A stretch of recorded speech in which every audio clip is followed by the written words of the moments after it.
días, amigos televidentes en Extra Plus, un gusto saludarles, darles la bienvenida a esta edición Sonando Vigores en Extra Plus. Durante ediciones anteriores hemos hablado de cómo el pueblo nicaragüense, con el Frente Sandinista a la vanguardia, logra el derrocamiento de la dictadura militar somocista en 1979. A partir de ese momento empezó la tarea de la construcción de la revolución, de una nueva patria, con sueños, con esperanza, a la cual se sumaron los nicaragüenses en lo general. A algunos no les pareció el proyecto, se fueron separando, otros que estaban organizados en la Guardia Somocista primero, y luego en fuerzas insurgentes, fuerzas irregulares, auspiciadas principalmente por los Estados Unidos, conforman lo que se conoció como la contrarrevolución, dividida en dos grupos principales: ARDE en el sur y el FDN en el norte del país, financiado, repito, por Estados Unidos. Entonces, las tareas de la revolución, o a las tareas de la revolución, se le empezó a dar mucha fuerza a la parte de la defensa, en la cual nos involucramos muchos de los jóvenes de aquella época, de los años 80. Justamente para hablar de esta experiencia, ha hecho una recopilación, una investigación y una recopilación, Lenin Fischer, que publicó de forma virtual. Esta publicación se puede adquirir físicamente comprándola a la editorial. El libro La Revolución Sandinista y su heroica defensa, una Playa Girón de 10 años. Gracias por estar con nosotros, Lenin, para compartir sobre este libro. Empiezo preguntándote, ¿por qué una Playa Girón de 10 años? Porque se ha mencionado en diferentes momentos que el comandante de la Revolución Cubana, Fidel Castro Ruz, dijo que el problema que había tenido la Revolución Nicaragüense es que no solo tuvo una invasión militar como la realizada en 1961 en Bahía de Cochinos y Playa Girón, que fue la que sufrió Cuba, y que fue neutralizada en 72 horas, algunos dicen en menos de 65 horas, sino que el problema de Nicaragua fue que tuvo una agresión militar todos los días a lo largo de cada año durante una década, porque hubo invasión militar por vía terrestre, por vía marítima, por vía aérea, desde el norte, desde el sur, y eso hace una gran diferencia entre la magnitud de la guerra contrarrevolucionaria en Cuba y la guerra contrarrevolucionaria en Nicaragua. Es cierto que también en Cuba hubo contrarrevolución armada en las montañas del Escambray, y que a propósito aprovecho para decir de que combatiendo a esas bandas contrarrevolucionarias en el Escambray, en Cuba, mi papá, Luis Fischer, participó como parte del grupo de los primeros militantes, eran miembros del FRS y que se unieron con el Movimiento Nueva Nicaragua y que después iban a formar el Frente Sandinista. Entonces parte del curso de entrenamiento que ellos recibieron en Cuba era combatir a las fuerzas contrarrevolucionarias en el Escambray. Y eso hace una gran diferencia, pues. Por eso el subtítulo. Y el título, pues obviamente porque el proceso revolucionario nicaragüense fue defendido de manera heroica por la mayoría del pueblo y en particular por su juventud. Este libro consta de 30 capítulos. El último de ellos es un epílogo, tiene 205 páginas. El prólogo es escrito por Harold Chavarría, mi hermano mayor, que además de participar en la construcción y la defensa de la revolución en la década de 1980, pues también participó en la lucha contra la dictadura somocista, por la liberación nacional. Y el libro consta de 2 ensayos, un diario que tiene su componente testimonial, 9 testimonios. ¿El diario de quién es? El diario es de un compañero que ya falleció, ya murió de causa natural en el año 2008, perdón, que se llama Yader Francisco Silva Trujillo. 9 testimonios de distintos compañeros que pertenecieron a batallones de lucha irregular o batallones ligeros cazadores. Hay 2 capítulos de poemas. Un pequeño grupo de poemas escritos por Víctor Ayala, que murió hace algunos años, a la edad de 50 años. Y otro pequeño grupo de poemas escritos por Francisco Pérez Picado, compañero que perteneció al BLI Sócrates Andino. Hay 5 pequeños artículos relacionados con crítica literaria, donde se hace una reseña de otros libros publicados sobre este mismo tema, pues que han escrito personas que participaron durante la construcción y la defensa de la revolución. Son 5 pequeños capítulos y, como les decía, el epílogo. Entonces, podemos ver con esta estructura distribuida en el índice que se incluyen varios géneros. No solo es mi versión o mi experiencia personal o lo que yo viví o lo que vivieron personas cercanas a mí, familiares, amigos, sino que también de otros compañeros que se animaron a conversar o a escribir. Pues la mayoría de las personas prefieren relatar las cosas con el que está interesado en escribir, pero algunos sí logran escribir. Algunos han tenido sus documentos o sus poemas ya escritos en computadora y es fácil que lo envíen por correo electrónico, ¿no? Otros lo han escrito a mano. Hubo un compañero apellido Angulo, que perteneció al BLI Sócrates Andino, que él escribió su testimonio, ya lo tenía escrito en papel, en hojas de papel bond sin rayas, pero para que sus líneas fueran rectas, él se apoyó en una regla, pues, una regla milimetrada, y así escribió. Y así me entregó alrededor de unas 7 páginas, primero la mitad y después otra mitad. Entonces, yo me impresioné, pues, porque él es un trabajador y eso, digamos que me animó todavía a dar el paso, pues, porque ya tenía un bosquejo de la idea, pues, de este libro. Y cuando di el esfuerzo de ese compañero, dije, él le está dando mucha importancia, vamos a ver si otros compañeros lo hacen. Algunos compañeros se decidieron, pues, a conversar, otros no quisieron conversar detalles o no escribieron. Pero para rescatar esta parte de la memoria histórica de la defensa del poder revolucionario en Nicaragua, se tiene que pasar, como hemos dicho en otras ocasiones, de la palabra a la página, de la historia oral, de la tradición oral a la práctica de la historia escrita, o del Margarita, te voy a contar un cuento, al Margarita te voy a escribir un cuento.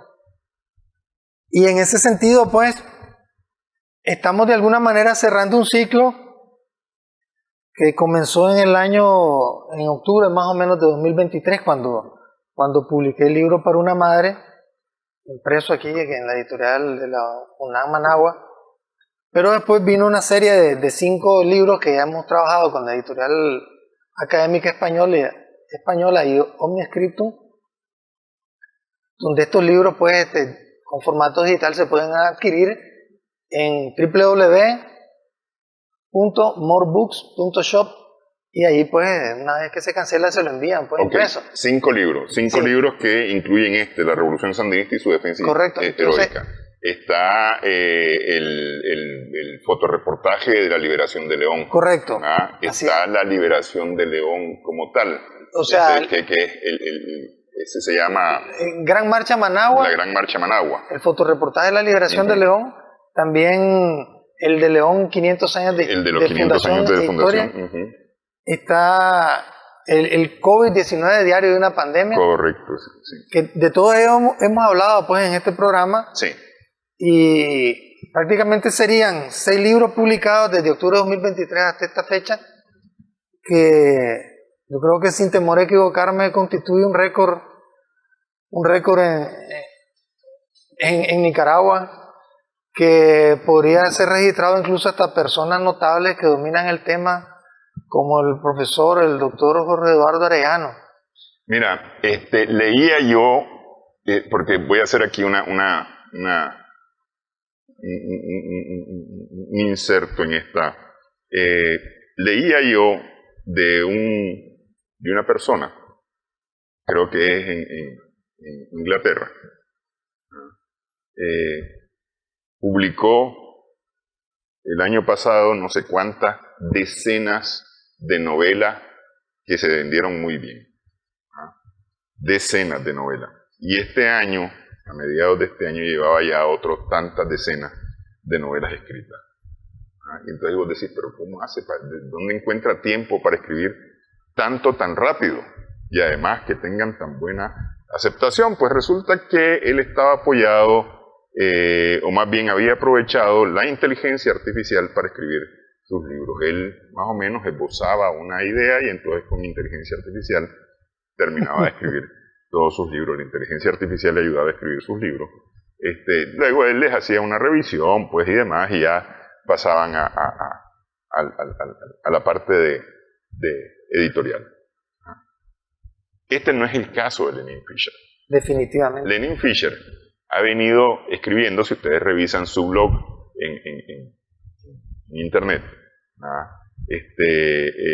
él ha venido escribiendo artículos desde hace muchos años. Entonces él ha venido reuniendo estos artículos en libros, y los ha completado con alguna otra información adicional, pero nada que ver con inteligencia artificial, es total inteligencia natural. Inteligencia natural, sin inteligencia artificial y sin esteroides anabólicos, como he dicho otras veces.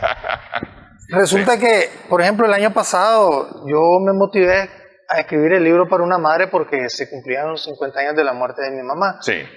Y en los últimos 3 años se venía desarrollando la pandemia del COVID-19 y yo vine tomando nota a lo largo de esos 3 años.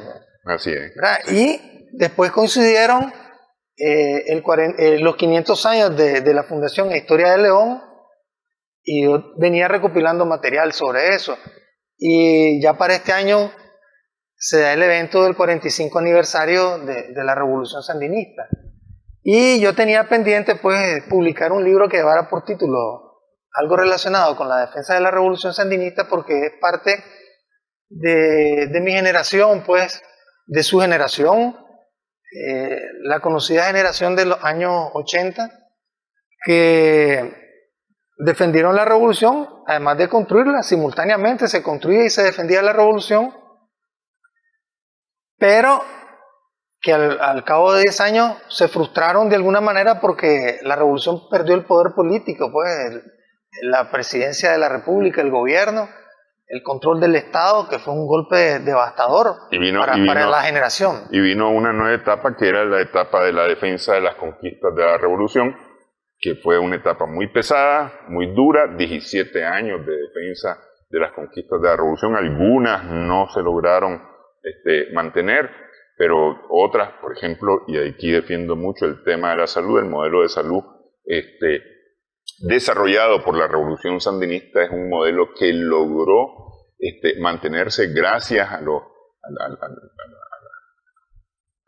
protesta popular, por un lado, pero además a los trabajadores de la salud que estuvieron en pie de lucha permanente para lograr que el sistema de salud familiar y comunitario después del 2007 se consolidara en el modelo que está actualmente. Pero fue el modelo que empezó en 1979. Vamos a hacer una primera pausa en esta edición. Estamos sumando vigores en Extra Plus.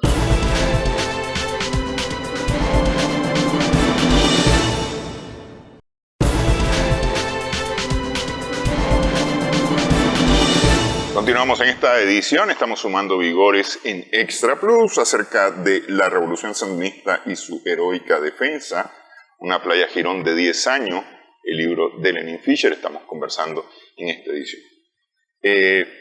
Me resulta interesante lo del diario y tal vez, no sé si tuviste esa experiencia, pero en 1979, cuando se empieza a organizar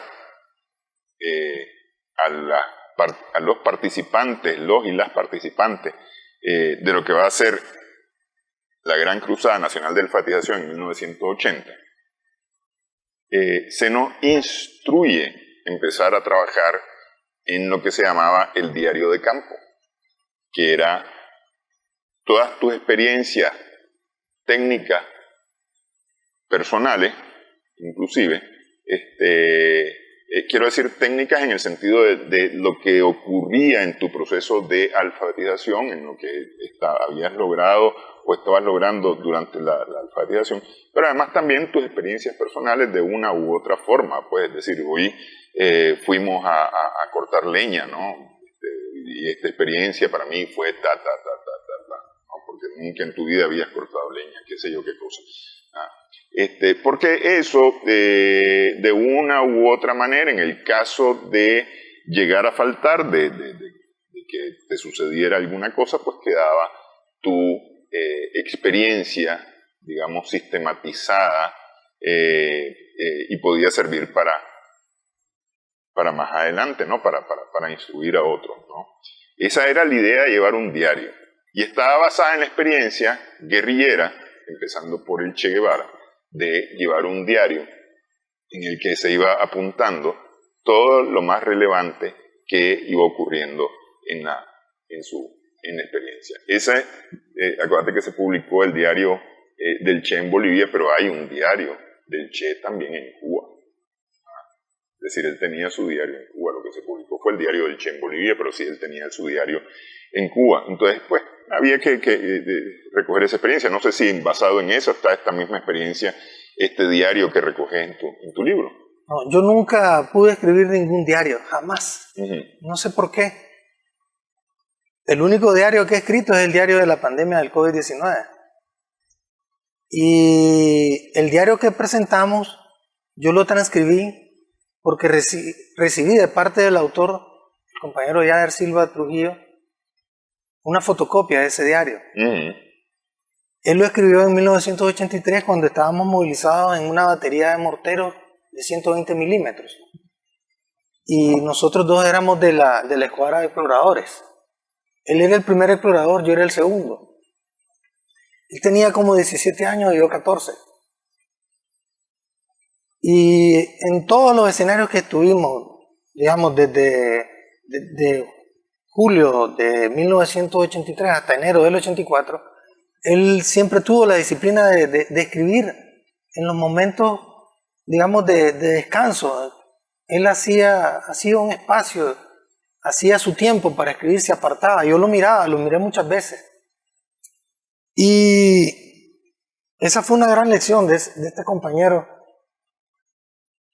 que yo creo que Yader Silva era entre los 4 o 5 mejores combatientes que había en esa unidad. Y, perdón. Entonces, en 2006, 2007, más o menos, perdonen,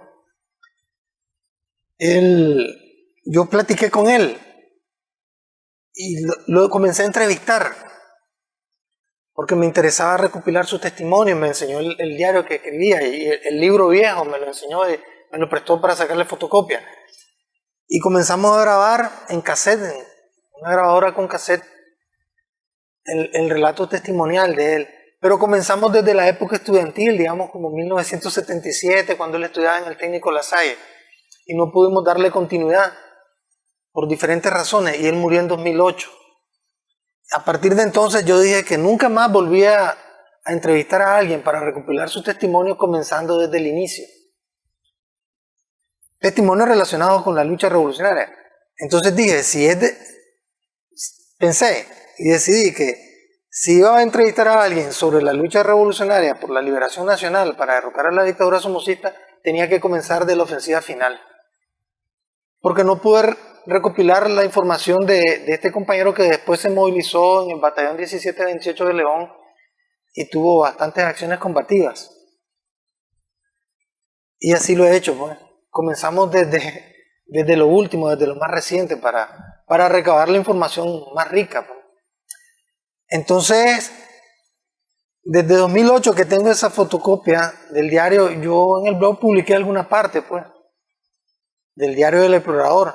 Porque él antes de ser explorador artillero, era explorador realmente, de una compañía de exploración en León. Y con él aprendimos muchas cosas, pues. Yo particularmente muchas cosas. Y eso tuvo ese compañero. Muy disciplinado. ¿Qué es la misión que cumplía la exploración artillera? Pues la primera misión era ir hasta la línea de fuego, a la línea de contacto, como dicen hoy, junto con la infantería. Entonces, al llegar ahí, yo colocaba el trípode, yo llevaba el trípode, colocaba el trípode en el sitio donde mejor considerábamos, y después Yader Silva colocaba el tubo. Yader Silva colocaba el goniómetro. Ok. Entonces comenzamos a medir las coordenadas, a medir el azimut que le llaman. Ok, es decir, te especializaste en la lectura de mapa. Pues porque es decir, aquí estábamos hablando ya de cuadrantes, es decir, para ubicar blancos y demás. Sí, pues porque técnicamente eso era lo que se utilizaba. Sí, ya después era más al ojo. Sí, pero no tanto así, pues, porque la mayoría de las veces estábamos con el jefe de escuadra de exploración o a veces directamente con el jefe de la batería de morteros de 120 milímetros, que se llamaba Enrique Romero y le decían Cerro Negro. Ya murió también de causa natural en 2017. Sobre él hay un capítulo que se llama Enrique Romero, gran jefe artillero. Entonces, ¿qué pasaba? Que Yader Silva, como era estudiante de la carrera de perito agrónomo en el Instituto Manuel Ignacio Lacayo, él conocía del teodolito, de ese instrumento que utilizan, ¿verdad?, los agrónomos, los arquitectos, los topógrafos, los ingenieros, y entonces tenía una gran ventaja, pues, en ese sentido, se familiarizó rápido con el goniómetro. Y eso era lo que hacíamos, dirigir el fuego artillero, pues, para lograr primero la triangulación que se llamaba, y que a propósito Enrique Romero, el teniente primero Enrique Romero, la mayoría de las veces lograba dar en el blanco con una triangulación de 2 disparos, ni siquiera consumía los 3 disparos. Solo una vez lo vi que necesitó 4 disparos para lograr dar en el blanco y después dirigir las salvas con todas las piezas de artillería. Entonces Enrique Romero era una persona, digamos, que tenía una formación tal vez de primaria, pero tenía un instinto natural, calculador, de cómo dirigir un fuego artillero. Él era oficial permanente ya del ejército. Así es. Y en esa batería de morteros pues se miraba una unidad estudiantil, obrero campesina, porque habíamos jóvenes estudiantes, que éramos la mayoría jóvenes de origen obrero y de origen campesino, y además soldados permanentes y los demás voluntarios, ¿no?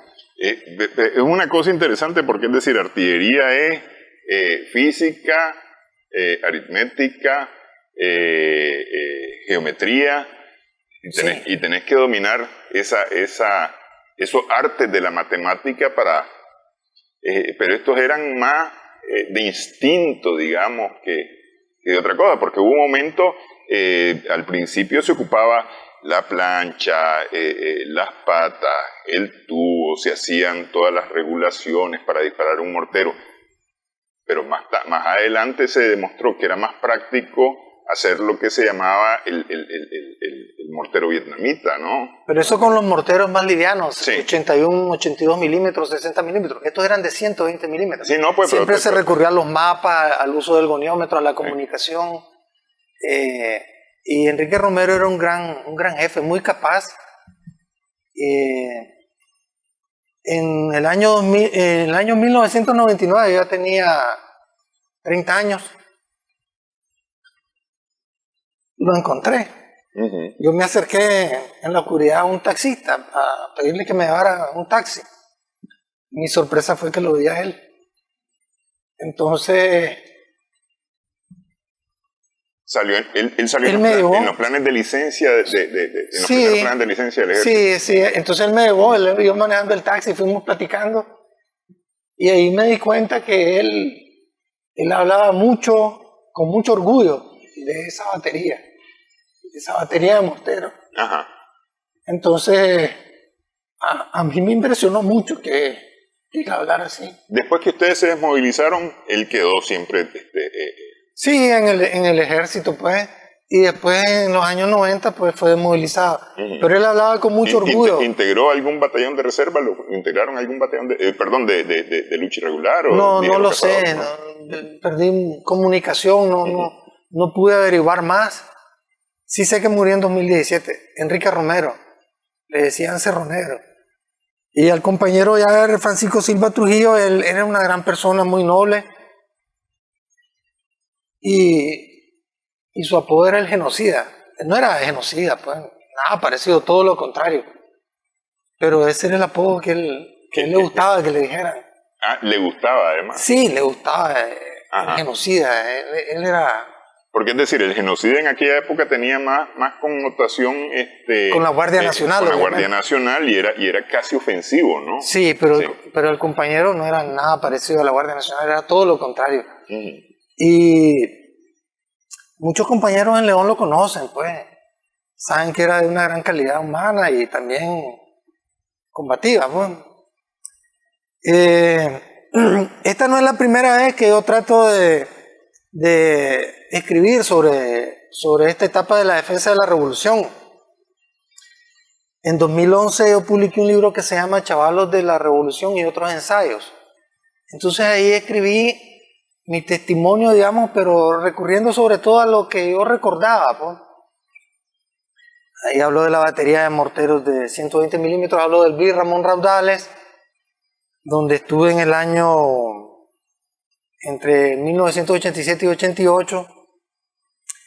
Y además de mi testimonio, incorporé un testimonio de un compañero que, como decía, ya murió, que fue periodista, Víctor Ayala. Entonces los dos estudiamos en la facultad preparatoria, nada más que él en el grupo A y yo en el grupo B. Ingresamos ahí en el 84 y se terminó en el 86. Y Víctor Ayala pues facilitó su testimonio. Algunos compañeros no quisieron cuando les propusimos que escribieran su testimonio para que hiciéramos un libro, y hubo siempre gente que decía: ustedes quieren hacer dinero con eso. Eso es absurdo, ¿no? Y lastimosamente pues solo ese compañero aportó ese testimonio, pero un testimonio muy valioso. Y desde esa época también se publicaron esos poemas de Víctor Ayala, y ahora incorporo extractos del testimonio que tienen que ver solo con la etapa de la revolución, de la defensa de la revolución en los 80. Ahora, hay un testimonio que se me estaba olvidando incorporar, pero aunque ya lo tenía en mente, prácticamente es el último testimonio, y es de Louis Fischer, pues mi papá. Porque él, cuando triunfó la revolución, tenía 43 años. Pero a los 47, a los 48, a los 49 y 50 anduvo movilizado en batallones de reserva y en cortes de café.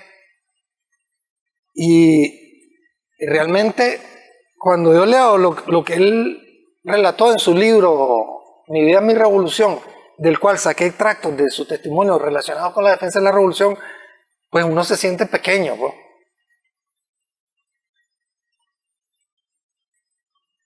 Lo que pasa es que a mí me parece que a cada quien le toca lo que le corresponde en su debido momento, pues, porque es decir, por ejemplo, vos venís y pensás en gente de la estatura de Carlos Fonseca, Ricardo Morales Avilés, Eduardo Contreras, Pedro Arauz, y vos decís, y todo lo que estos hicieron, y uno ha hecho nada parecido a lo que ellos hicieron, es decir, irse a enmontañar, Olama, Mollejones, Raití, Bocay, Pancasán, y yo pues estuve aquí no sé, en tal lugar, nada que ver con...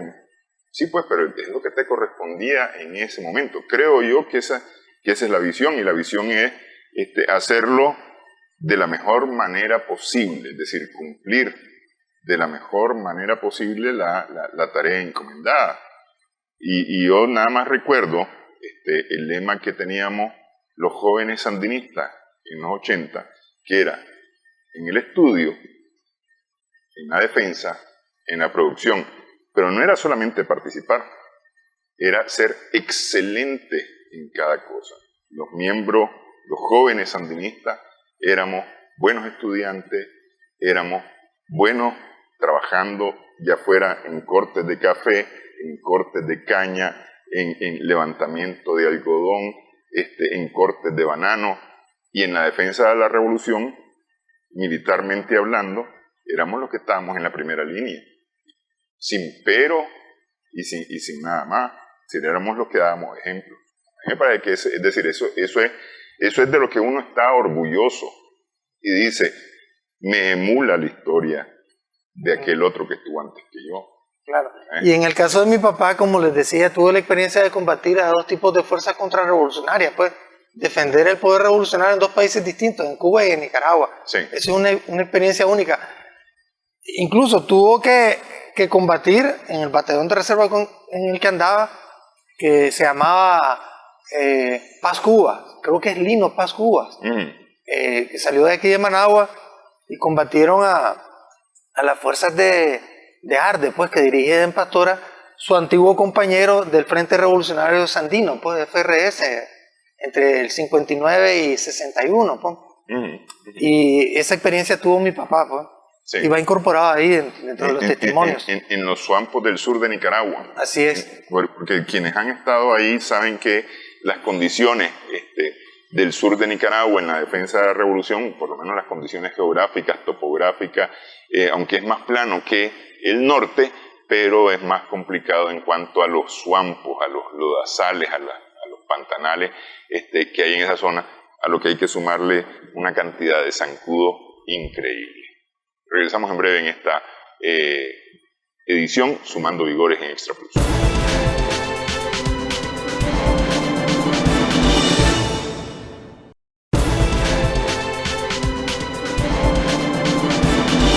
Continuamos en esta edición, estamos sumando vigores con Lenin Fischer, el doctor Lenin Fischer, estamos conversando en esta edición a propósito de su libro La defensa de la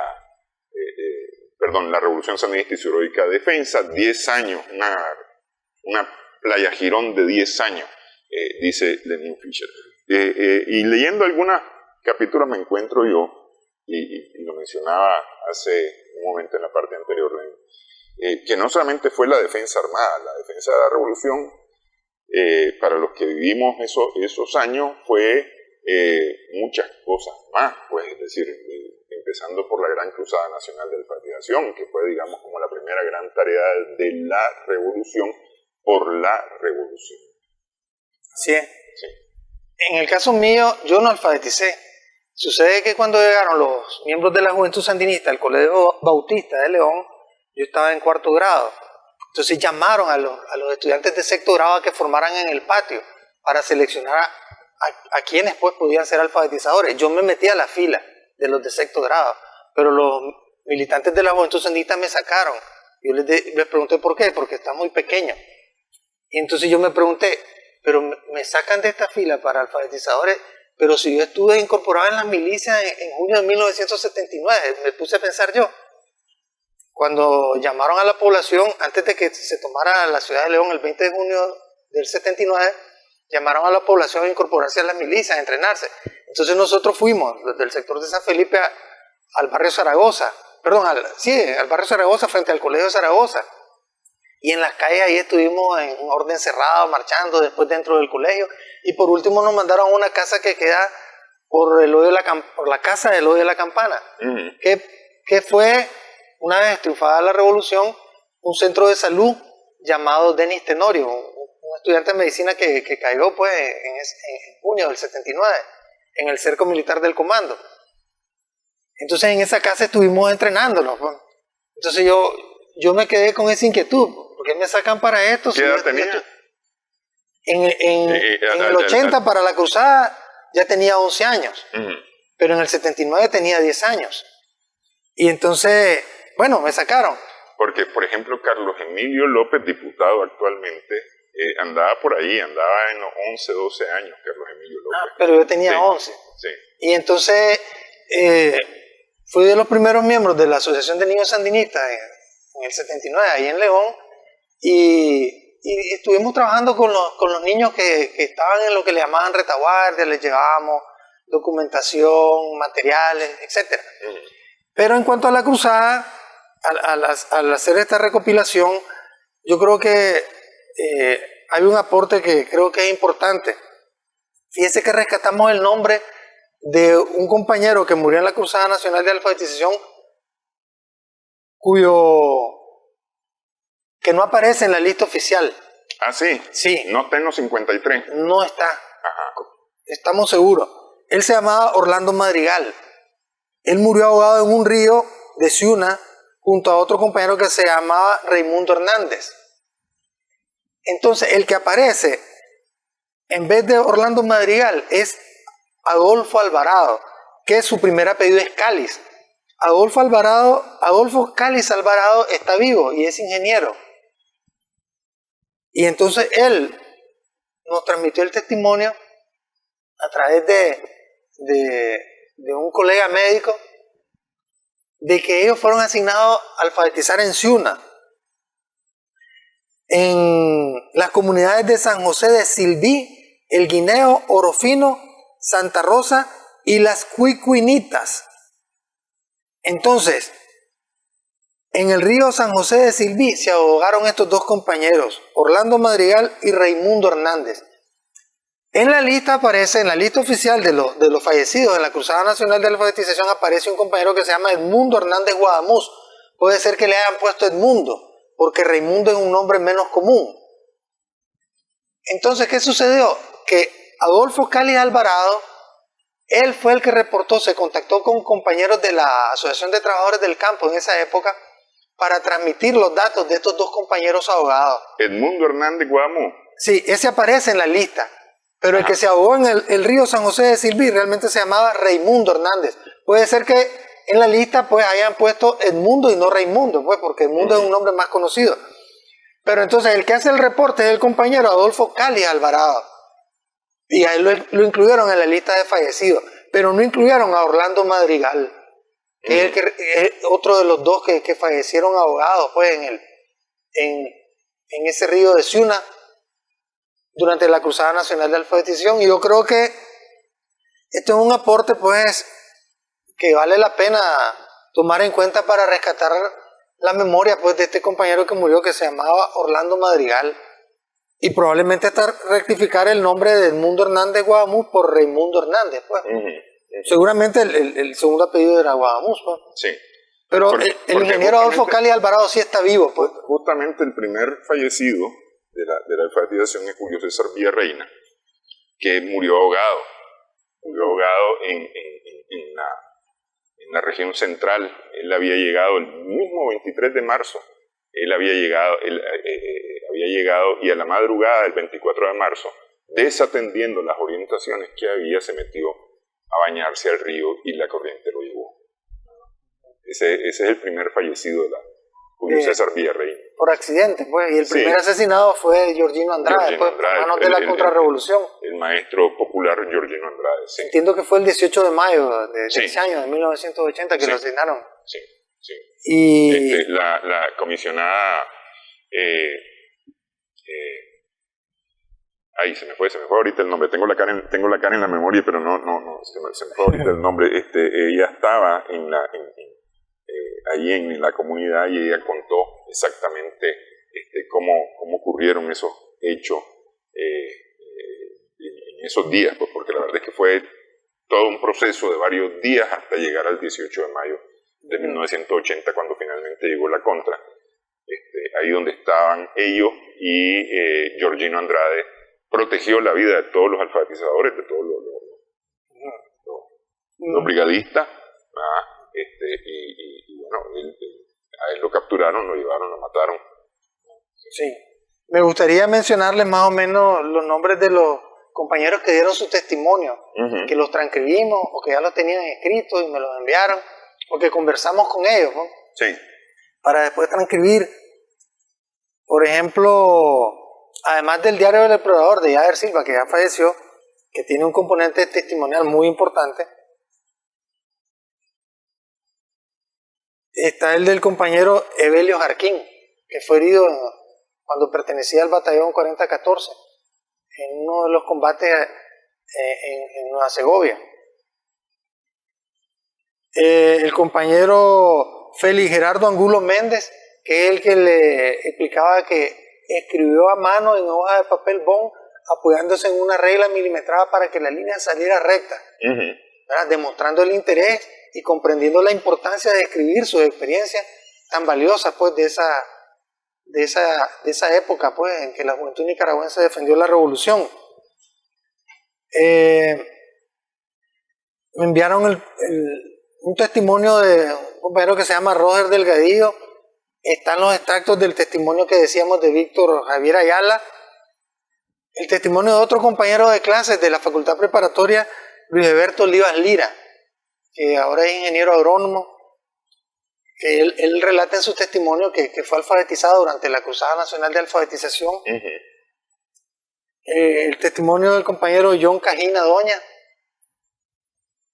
los poemas, decíamos, de Francisco Pérez Picado, de Víctor Ayala. Estos son los autores de esos relatos testimoniales. Hay que tener en cuenta que la juventud nicaragüense defendió la revolución contra una fuerza contrarrevolucionaria excepcional. ¿En qué sentido? En que la contrarrevolución fue la fuerza irregular más grande y mejor armada en América Latina durante todo el siglo XX. Ninguna fuerza irregular o guerrilla, entre comillas, como quieran llamarle, tuvo tanto armamento, estuvo tan equipada, tan financiada y fue tan grande como la contrarrevolución en Nicaragua. ¿Por qué? Porque era apoyada por Estados Unidos, pues la potencia económica y militar más fuerte del planeta. Y solo en los fondos públicamente dados a conocer, sometidos a discusión en la Cámara de Representantes, en el Senado, apoyados o solicitados por los presidentes Ronald Reagan o George Bush, fácilmente se rondan o se pueden sobrepasar los $400 millones en lo públicamente conocido, fácilmente. Aunque se calcula que la guerra contrarrevolucionaria le costó a Estados Unidos, al pueblo estadounidense, en última instancia, entre 2.000 y 3.000 millones de dólares. Sí, porque hay que recordar que después del año 85, se prohíbe en los Estados Unidos financiar a la contra de manera oficial, aunque será como una hipocresía total y absoluta, ¿no? Más o menos para esa época que está ahí el escándalo aquel Irán Contras, que a través del narcotráfico se triangulan armas para que vengan a la contra, y es un alto oficial del Pentágono el que está involucrado, y por supuesto gente de la CIA, funcionarios del gobierno de los Estados Unidos involucrados hasta el queso en esa operación que incluye armas, dinero y drogas para poder financiar a la contra nicaragüense. Es decir, comercialización de drogas por parte del gobierno de los Estados Unidos para poder financiar a la contra en Nicaragua. Vamos a hacer una pausa nuevamente en esta edición, sin olvidar el juicio que Nicaragua incluye en la Corte Internacional de Justicia de La Haya en contra de los Estados Unidos.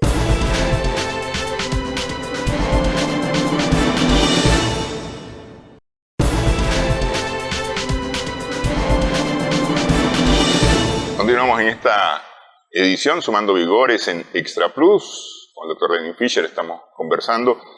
La defensa de la revolución, decíamos, tuvo varias aristas, pues, porque, es decir, no solamente fue la defensa militar, que, digamos, fue una parte muy importante a la cual el pueblo nicaragüense se abocó, ya fuera participando directamente, apoyando, recogiendo enseres, no sé, alimentos y demás para enviar a los frentes de guerra, medicamentos, etcétera, o realizando trabajos que generaran recursos justamente para mantener los frentes de guerra, porque mantener los frentes de guerra es toda una odisea, pues. Fíjate vos que en la sentencia de la Corte Internacional de Justicia de La Haya se cuantifican los daños materiales causados por la contrarrevolución hasta el año 84. Hasta el año 84. La parte más dura de la guerra tiene su pico del 83 al 88 más o menos. Es decir, que ni siquiera estamos hablando de la parte más dura de la guerra. Y están cuantificados en varios miles de millones de dólares los daños causados por Estados Unidos a Nicaragua, que manda la Corte Internacional de Justicia y continúa ahí eso pendiendo el cumplimiento de esa sentencia que el sheriff no quiere cumplir. Sí. Y se dice que la guerra contrarrevolucionaria causó alrededor de 50.000 víctimas, casi mitad y mitad, pues, para ambos bandos, pues, para las fuerzas contrarrevolucionarias y las fuerzas revolucionarias, pues, que defendían el territorio nacional, pues, su dignidad, su soberanía.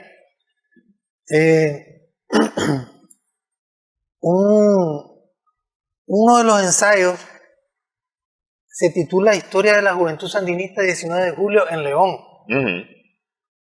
Y me baso en compañeros fundadores de la Juventud Sandinista, como por ejemplo el compañero José Lacayo, que es combatiente histórico, que relatan cómo se reunieron inmediatamente después del triunfo del 19 de julio del 79 para comenzar a organizar la Juventud Sandinista 19 de julio. La experiencia, por ejemplo, de Harold Chavarría, mi hermano mayor que escribió el prólogo, que dirigió la alfabetización en Quesalhuaque, donde habían 1.500 analfabetas en un municipio de León que tenía años de exportar algodón y tenía 1.500 analfabetas. Pues un ejemplo clásico de cómo el modelo agroexportador que enriquecía a unas cuantas familias no generaba el desarrollo humano adecuado para la población. Pues 1.500 personas analfabetas solo en el municipio de Quesalhuaque. Ahí también alfabetizó mi hermano Malcolm, uh-huh, en un lugar que le llaman Las Joyas, que era un lugar que vivía en sequía permanente. Yo no sé cómo tomaba agua, me decía él. Unas condiciones muy duras. Y lograron, pues, erradicar el analfabetismo ahí. Y en esa historia de la Juventud Sandinista, pues, también se menciona a dos personajes que eran hermanos, los hermanos Correa, Félix y Marvin Correa. Ellos desarrollaron una labor muy importante en León como entrenadores de voleibol. Marvin, sobre todo, entrenando mujeres en las categorías juvenil, mayor, y Félix entrenando equipos de varones. Y hasta donde yo recuerdo, quienes obtenían los mejores resultados como equipo, ya representando a León, eran las mujeres. Uh-huh. Sí. Y ellos ya murieron, los hermanos Correa. Entonces, había que trabajar, producir, estudiar, defender la revolución, como usted ha señalado, pues, por la vía armada, porque la agresión era militar, y también había que practicar deporte, y hubo gente que hizo un trabajo muy importante en el deporte. La generación de los 80, pues como se conoce, yo decía que sufrió la frustración de ver la derrota política del proyecto revolucionario en febrero de 1990. Al contrario de la generación de oro, que le llaman algunos, que derrocó la dictadura somocista en el 79, vio concretado su esfuerzo y su sacrificio en un triunfo de la revolución, ¿verdad? Y en la construcción de un nuevo país, porque Nicaragua dejó de ser la misma a partir de 1979, pues. Y la huella de ese proceso revolucionario triunfante, obviamente que se siente más en estos días, ¿no? Por la mejoría en la calidad de vida de la población y todos los logros, pues, que se conocen. Pero eso lo ha señalado el doctor Orlando Núñez, pues cómo la generación de los 80 no pudo concretar los mejores avances de la revolución que estaban por venir en una época de paz. Y eso es un hecho muy llamativo, pues que vale la pena que las nuevas generaciones, los jóvenes actuales, analicen y comparen, porque hay niños, por ejemplo, que han venido desarrollándose, educando, estudiando, y ahora son profesionales formados en los últimos 16, 17 años, pues, donde Nicaragua tiene otra dinámica en paz, de desarrollo, de progreso, de mucho estudio, trabajo, inversión extranjera, etcétera. Hubo que esperar, después de 1990, esperar y resistir 17 años para ver justamente esos frutos por los cuales se defendió la revolución. Se defendieron las conquistas revolucionarias en esos 17 años, por eso digo esperar y resistir para empezar a ver frutos, pues, de la revolución. Claro, y los costos estimados para 1986, digamos, cuando se da la sentencia de la en junio de ese año, andaban por arriba de los 17.000 millones de dólares que le corresponderían a Nicaragua por indemnización. Ahora seguramente andan por 60.000 millones de dólares. Y la guerra que promovió Estados Unidos contra la revolución nicaragüense no solo fue militar, sino también económica. Precisamente el 1 de mayo de 1985, el gobierno de Estados Unidos decretó el embargo comercial contra Nicaragua. El 1 de mayo, imagínense, el Día Internacional de los Trabajadores. Ellos escogen fechas, ¿verdad?, como poder dominante, que impacten. Y ese tipo de medidas, pues, afectaban a la calidad de vida de los nicaragüenses. Hubo un momento que minaron todos los puertos de Nicaragua, en el Pacífico y en el Atlántico.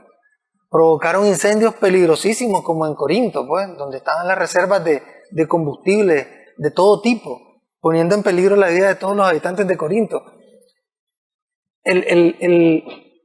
El bloqueo naval lo insinuaron totalmente también en otro momento, para que no entrara ningún barco que trajera ayuda, fuera petróleo, trigo, alimentos, maquinaria agrícola que provenían de la Unión de Repúblicas Socialistas Soviéticas, la URSS, la Unión Soviética, ¿no? Eso fue más o menos considerado el 26 de febrero del 87, de 1987. El bloqueo total naval para Nicaragua. Del minado de los puertos hasta se escandalizó la famosa dama de hierro, Margaret Thatcher, la primera ministra británica, porque era algo insólito. Y el impacto, digamos, de la guerra en las ciudades no se tuvo como destrucción de las ciudades, en las ciudades del Pacífico, de las principales ciudades del centro. Hubo ciudades, pues, que en algún momento tuvieron combates como Cotal, pues, tal vez las más importantes, o poblados como Ciuna, otros poblados, pues, tal vez en la región de Chontales, Boac, en la región de Chontales, en el departamento de Chontales, perdón. Pero si no hubiera sido por el servicio militar patriótico, la contrarrevolución armada triunfa en Nicaragua. ¿Qué sucede? Que para agosto de 1983, los batallones de reserva voluntarios junto con las tropas permanentes del Ejército Popular Sandinista estaban llegando al límite de sus capacidades y el financiamiento de la guerra contrarrevolucionaria iba en ascenso, porque comenzó Reagan solicitando 19 millones de dólares, pero después eso iba aumentando. El Senado, la Cámara de Representantes primero prohibía las acciones de la CIA, después las aprobaron, todas las acciones encubiertas, y autorizaron que la CIA gestionara, manejara todos los millones de dólares que aprobaban para ayudar a la contrarrevolución. Y esa ayuda financiera, la conocida públicamente, como decía, fácilmente superaba o rondaba los 400 millones de dólares. Ya no se diga lo que representó el escándalo Irán contra Gates, que fue en 1986, y que por ese escándalo debió renunciar Ronald Reagan. Por algo menor como el Watergate, Nixon renunció, pero Reagan, por algo tan grave como el Irán contra Gates, no renunció. Sí, que como yo te decía, es la revelación del gobierno de los Estados Unidos traficando droga abiertamente para conseguir recursos para la contra. Pero bueno, de esto y más trata este libro, esta publicación que ha hecho Lenin, y que ha tenido pues la deferencia de participarnos a nosotros pues para poder hablar un poco sobre este libro, La Revolución Sandinista y su heroica defensa, una playa Girón de 10 años. Muchísimas gracias, Lenin. Gracias a usted. Ya dijimos, está disponible en morsebooks.shop. Ahí ustedes pueden buscar publicaciones de Lenin Fisher y pueden adquirir esta publicación. Gracias, Lenin. Gracias a nuestras amigas, amigos televidentes también por su sintonía en esta edición Sumando Vigores en Extra Plus.